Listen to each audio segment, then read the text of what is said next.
प्यारे बच्चों अस्सलाम वालेकुम। आप जानते हैं पिछले 1-2 महीने से आपको लगातार ऑनलाइन ऑफलाइन क्लास दिए जा रहे हैं ताकि आपकी स्टडी या लॉकडाउन के दिन में इफेक्ट ना हो। कम्प्लेक्स नंबर हम पढ़ रहे हैं क्लास 11th में। तो आज इसकी एक्सरसाइज जो है 5.2 करेंगे। तो 5.2 में जो इसके पहले दो क्वेश्चन सेम है। क्वेश्चन ऐसे हैं, find the models and the argument of each of the following complex numbers in question number 1 and 2। तो ये दो पार्ट यहाँ पर दिए गए, मैं दो में से एक आपको दिखाऊंगा, आप एक खुद करोगे। तो पहला part question number 1, very very important question number 1। अब देखिए, सेनस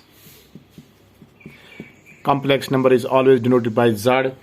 Z is equal to -1 plus iota under root of 3।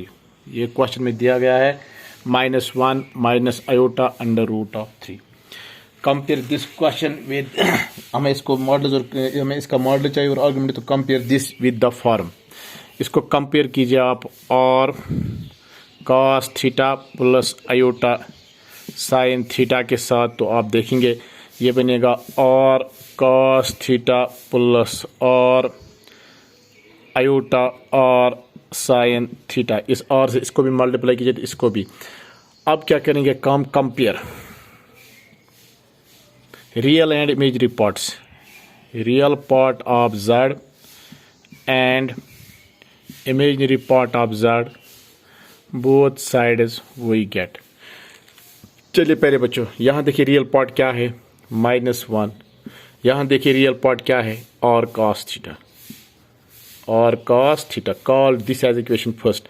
अब देखिए यहाँ पर इमेजरी पार्ट क्या है, -√3, क्योंकि i मीन्स इमेजरी, इसके साथ है -√3। तो इसका आएगा √-3 is equal imagery i cancel और साइन थीटा और sin theta, that is equation second।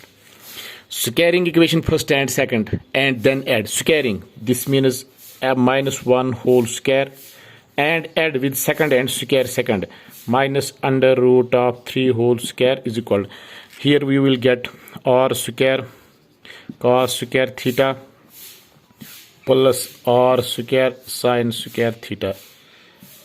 This implies 1 square means 1 square and root will cancel, minus becomes positive, that is equal to r square common कीजिए यहाँ पर। तो यहाँ देखेंगे आप cos square theta plus sin square theta, 3 और 1 4, ये r square आपने मैट्रिक में पढ़ा है, sin square theta plus cos square theta is equal to 1, that is equal to 4 is equal to r square, और r is equal to √4, that is equal to 2।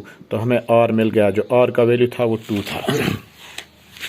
अब जब हमें r का value मिला, हमें r का वैल्यू जो मिला ये 2 है। तो इसी r की वैल्यू को, जो हमें r का वैल्यू मिला जिसे हम 2 कहते हैं, इसे हम पढ़ते हैं मॉडल्स। तो modulus of r is equal to 2, hence modulus of z is equal to. अब हमें इसका मॉडल्स के बाद आर्गुमेंट चाहिए। तो आर्गुमेंट के लिए हम क्या करते हैं, divide equation second by equation third, we get. अब हम इसको डिवाइड करते हैं तो देखते हैं क्या बनेगा हमें। आप देखिए क्या मिलेगा answer. Divide equation second both sides by equation third, we get. Divide equation first both sides by equation second, we get. चलिए इसे डिवाइड करते हैं तो क्या देखते हैं, -√3 डिवाइड बाई -1। तो पहला ये आएगा, ये वाली इक्वेशन, इसके नीचे ये। तो यहाँ आएगा और साइन थीटा और cos थीटा, तो आएगा और साइन थीटा डिवाइड बाय और cos थीटा, और and r will be cancel, minus minus cancel, that is equal to √3, that is equal to sine theta divide by cos theta, that is equal to tan theta. तो हमने यहाँ पर देखा प्यारे बच्चों, हमने इसको कैसे सॉल्व किया यहाँ तक आप देखिए। तो यहाँ पर एक बात गौर से सुनिए, divide equation second both sides by equation first. तो यहाँ जो सेकंड है, सेकंड को डिवाइड होगा फर्स्ट से। तो पहले ये वाला पार्ट आएगा न्यूमरेटर में, ये वाले पार्ट आएंगे डिनोमिनेटर में। तो इससे हमने इसको सॉल्व किया तो हमें tan थीटा मिला। tan theta is equal to √3। अब जब tan थीटा मिला √3, तो आप बताइए cos थीटा का वैल्यू क्या होगा। यानी tan theta is equal √3। √3 means ये कौन सी वैल्यू है, pi divide by 6, that is equal to 60 degree. ये 60 डिग्री का वैल्यू है। इसका tan √3 किस वक्त होता है, जब ये 6 डिग्री होता है। तो अब ये वैल्यू यहाँ पर दीजिए, किस में, cos में।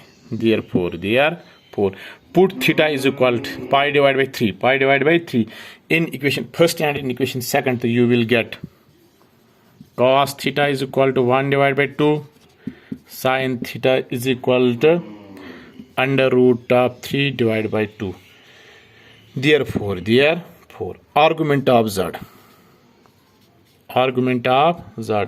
is equal to अब देखते हैं आर्गुमेंट ऑफ z क्या होगा। तो आर्गुमेंट ऑफ z के लिए फॉर्मूला है प्यारे बच्चों minus pi plus pi divide by 3, जो यहाँ पर वैल्यू निकला हमें इन दोनों का सेम।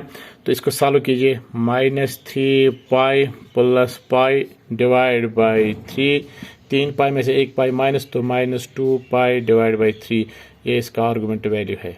तो इस तरह हमने इस क्वेश्चन को सॉल्व किया। आप ज़रा देखिए मैंने इसको कैसे सॉल्व किया, बहुत ही आसान तरीके से, ताकि आपको समझने में प्रॉब्लम ना हो। उम्मीद है आप इसका दूसरा क्वेश्चन दूसरा पार्ट जो इसका वो खुद करोगे, और यदि आपको कोई प्रॉब्लम आ रही है तो आप हमसे पूछोगे। तब तक आपसे रिक्वेस्ट है कि आप कंसंट्रेशन कीजिए स्टडी पर और लगातार इसके साथ जुड़े रहिए। Stay home stay safe.